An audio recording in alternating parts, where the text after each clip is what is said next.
नमस्ते everyone. All about commerce channel में आपका बहुत स्वागत है। तो अभी मैंने last time expected question share किए थे बिजनेस ऑर्गेनाइजेशन एंड मैनेजमेंट में एज़ पर योर रिव्यूज़ कि उसमें काफ़ी सारा कंटेंट आपके एग्ज़ाम में आया है। तो कुछ अब मैं बिजनेस लॉ के कुछ इंपॉर्टेंट क्वेश्चंस प्लस PYQ सब इसके अंदर इंक्लूडेड है, वो शेयर कर रही हूँ। और इससे भी पहले मेरी 2 वीडियोस आ चुकी है बिजनेस लॉ की, वो भी देखना मैंडेटरी है क्योंकि इसका सिलेबस थोड़ा वास्ट है, इसलिए मैंने 3 वीडियोस इसके लिए बनाई है। ये 3rd वीडियो है, ठीक है।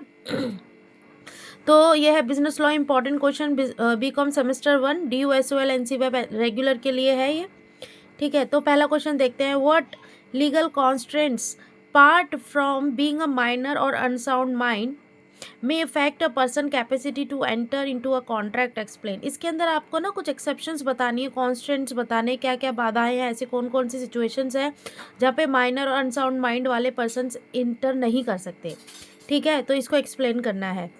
फिर इसके बाद है a quasi contract is not a contract at all, it is an obligation which the law create. क्या ये स्टेटमेंट सही है, गलत है, इसके फेवर में अनफेवर में आपको एक्सप्लेनेशन देनी है, ठीक है। इस चीज़ को देखो, कई सारी चीज़ें जो मैं अभी अपनी शॉर्ट वीडियो में कुछ ऐसे करके आपको एक्सप्लेन करूँगी, जो जो क्वेश्चन मुझे ऐसा लगता है कि हाँ थोड़े से कॉम्प्लिकेटेड है, बच्चों को आने चाहिए, ठीक है। What is bailment? बेलमेंट क्या होती है? State right and duties of bailor and bailee. Bailor and bailee के आपको राइट्स एंड ड्यूटीज बतानी है, ठीक है। फिर है वेगर एग्रीमेंट एंड कंटिजेंट कॉन्ट्रैक्ट। इन दोनों के बीच में आपको डिफरेंस भी करना है और इन दोनों का अर्थ भी बताना है, इनका मीनिंग क्या होता है, ठीक है। फिफ्थ है explain various mode of ascertaining the price of goods in a contract of sale under the sale of goods act 1930। आपको वेरियस मोड बताने हैं, किस तरीके से प्राइस को हम निकाल सकते हैं, किस मेथड के अकॉर्डिंग, किसके अंदर, सेल ऑफ गुड्स अकाउंट के अकॉर्डिंग आपको बताना है, ठीक है। Mode of creation of agency, agency को क्रिएट करने के कौन कौन से मोड होते हैं ये आपको एक्सप्लेन करना है। फिर आपको बताना है offer and invitation to offer, इन दोनों के बीच आपको इनको एक्सप्लेन करना है, डिफरेंस नहीं है, इन दोनों को एक्सप्लेन करना है, ठीक है। फिर है explain principle that seller is not obligated to disclose defect in their goods under the sale of goods act 1930। तो इसके अंदर आपको ये बताना है कि किस किस सिचुएशन के अंदर सेलर किसी प्रोडक्ट के अंदर कोई खामी है, कोई कमी है, उसको छुपा सकता है, किसकी सिचुएशन के अंदर, क्या प्रिंसिपल है उसका, किसके अकॉर्डिंग बताना है, सेल ऑफ गुड्स एक्ट 1930 के अकॉर्डिंग। फिर कुछ डिफरेंसेस है, वो डिफरेंसेस आपको पढ़ के जाने हैं, ठीक है। पहला डिफरेंस है कंपनी एंड LLP के बीच में, कंपनी और लिमिटेड लायबिलिटी पार्टनरशिप बीच के, इन दोनों के बीच में डिफरेंस क्या होता है। फिर है miss representation versus fraud. Miss representation क्या होता है और फ्रॉड क्या होता है, मैं आपको मोटा मोटा बताती हूँ। मिस रिप्रेजेंटेशन में क्या होता है कि अनजाने में आप मिस रिप्रेजेंटेशन करते हैं, ठीक है। फ्रॉड का मतलब होता है ये प्री प्लान्ड, एक पर्सन को फ्रॉड चीट करने का वे होता है फ्रॉड में। और थोड़ा आप इसको और एक डिफरेंस लिखेंगे। फिर है sale versus agreement to sale, sale क्या होता है और एग्रीमेंट टू सेल क्या होता है, ये बताना है। फिर है LLP वर्सेस कंपनी, LLP और कंपनी के बीच का डिफरेंस बताना है। तो ये और ये तो सेम ही हो गया, ठीक है, कोई बात नहीं, रिपीट हो गया। फिर नोवेशन वर्सेस अल्ट्रेशन, इसके बारे में आपको डिफरेंस बता देना है, इंपॉर्टेंट है ये चीज़, नोवेशन वर्सेस अल्ट्रेशन क्या होती है।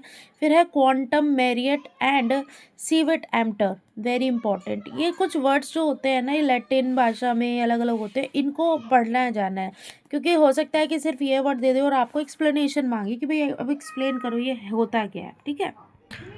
अभी जो चीज़ मैं आपके साथ डिस्कस कर रही थी वही चीज़ आ गई, देखिए किस तरीके से लैटिन वर्ड्स दे रखे हैं। Explain the legal maxim nemo dat quod non habet, no one can transfer a better title than their they possesses as per the sale of goods act 1930, discuss the exception of rule as provide under act। बहुत important चीज़ें आपको मोटा मोटा मैं बताती हूँ। इसका मतलब क्या है, अगर आपने कोई सामान, आपके पास जो राइट है ना, आप उससे बेटर राइट नहीं दे सकते हो।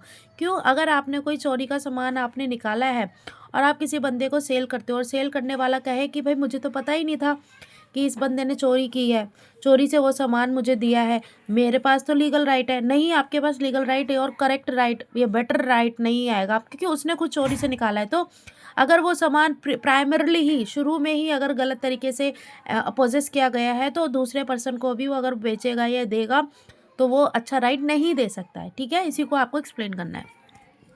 फिर है various mode of revocation of proposal under section 6 of Indian contract act. Different mode of revocation of proposal का बताने हैं आपको under section 6 of Indian contract act के अकॉर्डिंग। ठीक है, what is attempted performance? Attempted performance क्या होती है? State the essential feature of attempted performance. Attempted performance के एसेंशियल फीचर्स कौन से हैं वो आपको एक्सप्लेन करने हैं। ठीक है, फिर क्वेश्चन है different type of contract on basis of enforceability. Different type of contract कौन कौन से हैं? ठीक है, एनफोर्सिबिलिटी के बेसिस पे। फिर है valid offer, rule of making valid offer. आपको वैलिड ऑफर को एक्सप्लेन कर रहा है और रूल कौन कौन से हैं जो एक ऑफर को वैलिड बनाते हैं उसे एक्सप्लेन करना है। Do you agree that contract without consideration are void ab initio? क्या आप एग्री है कि contract without consideration void ab initio होता है? ये आपको बताना है। देखिए, ये वाले इस तरीके कुछ ट्रू फॉल्स भी मैं आपको शेयर करूंगी जो प्रीवियस ईयर के हैं, वो भी मैं आपको बताऊंगी ताकि अब वो एटलीस्ट सारे कर लिए जाएं। ठीक है, अभी ट्रू फॉल्स मैंने कवर नहीं किए इसके अंदर। ठीक है, ठीक है। अभी 14th क्वेश्चन में क्या है ना, ये 14 क्वेश्चन ये केस स्टडी टाइप के भी क्वेश्चन आते हैं। कुछ एक क्वेश्चन जो प्रीवियस ईयर में आ रखे हैं ना, वो आपको करके जाने चाहिए।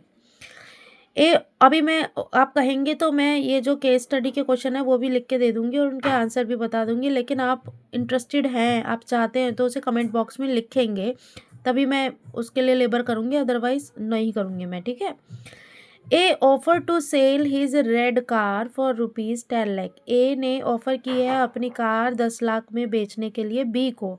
Be thought that A is selling his blue car. देखिए, उसने ए तो डील कर रहा है रेड कार के लिए, लेकिन बी सोच रहा है कि वो अपनी 10 लाख की कार बेच रहा है मुझे ब्लू वाली, तो उसने acceptance they the. It is a contract explain, it is a correct contract, या ये कॉन्ट्रैक्ट ठीक है, या इसके क्या कॉन्सिक्वेंसेस हो सकते हैं ये बताना है आपको। कितनी इंपॉर्टेंट ये आपको केस स्टडी है, पढ़ना, इसका आंसर देना, नहीं मिलता तो बताइएगा। 15th है remedy to aggrieved party in case of breach of contract. अगर कोई पार्टी कॉन्ट्रैक्ट को पूरा नहीं करती, जो एग्रीव्ड पार्टी है, एग्रीव्ड पार्टी मीन्स जो पार्टी का नुकसान हुआ है, क्या वो पार्टी के लिए कुछ रेमेडीज़ है? वैसे हैं, और वो रेमेडीज़ को आपको एक्सप्लेन करना है। 16th है type of mistake and there effects. Type of mistakes बताने हैं और उनके क्या क्या असर इफेक्ट्स होते हैं वो बताना है। फिर 17th है केस स्टडी ही है। A lends a horse to B which A knew to be a vicious horse. A ने एक हॉर्स लैंड पे दिया है बी को, और ए जानता है कि बड़ा विक्शियस, बड़ा शैतान, बड़ा मतलब बहुत डेंजरस हॉर्स है। तो ए डिड नॉट डिस्क्लोज फैक्ट। ए ने ये बात नहीं बताई उसको, उसने ये तो बोला कि भाई मैं हॉर्स दे रहा हूँ तुझे, लेकिन ये नहीं बताया कि ये हॉर्स जो है ना काफ़ी विक्शियस है। ठीक है, मतलब बहुत ज़्यादा मारने वाला है, मीन्स बहुत डेंजरस है। द हॉर्स इंजर्ड बी, तो हॉर्स ने इंजर्ड कर दिया बी को। Is A liable to indemnify B from damage. क्या ए अब हर जाने के लिए बी को क्लेम कर सकता है? अब आपको एक्सप्लेन करना है ये। How to convert partnership into NLP. कैसे पार्टनरशिप को हम एलएलपी में कन्वर्ट कर सकते हैं ये बताना है आपको। Who can become a partner in a LLP. How can a partner cease to be partner from any LLP. कैसे कोई भी एक पर्सन पार्टनर हो सकता है एलएलपी का, ये एक्सप्लेन करना है। और कैसे आप किसी एक पर्सन को पार्टनर ना होने के लिए बैन कर सकते हैं, वो सिचुएशंस को आपको एक्सप्लेन करना है। ठीक है, 20 देखिए, वॉइड एग्रीमेंट्स क्या होते हैं आपको इसको एक्सप्लेन करना है। फिर है discuss rule related to agreement in restraint of trade and restraint of marriage. Void agreement बताने हैं और ऐसे ऐसे रूल बताने हैं कि जिस केस के अंदर ट्रेड करना मना होता है और शादी करना भी मना होता है। मतलब आप एक कंट्री का कोई गर्ल या बॉय दूसरी कंट्री के गर्ल या बॉय से मैरिज नहीं कर सकता है, तो वो सिचुएशंस आपको बतानी है। ठीक है, if you have any doubts just comment. Okay, good luck for your exam.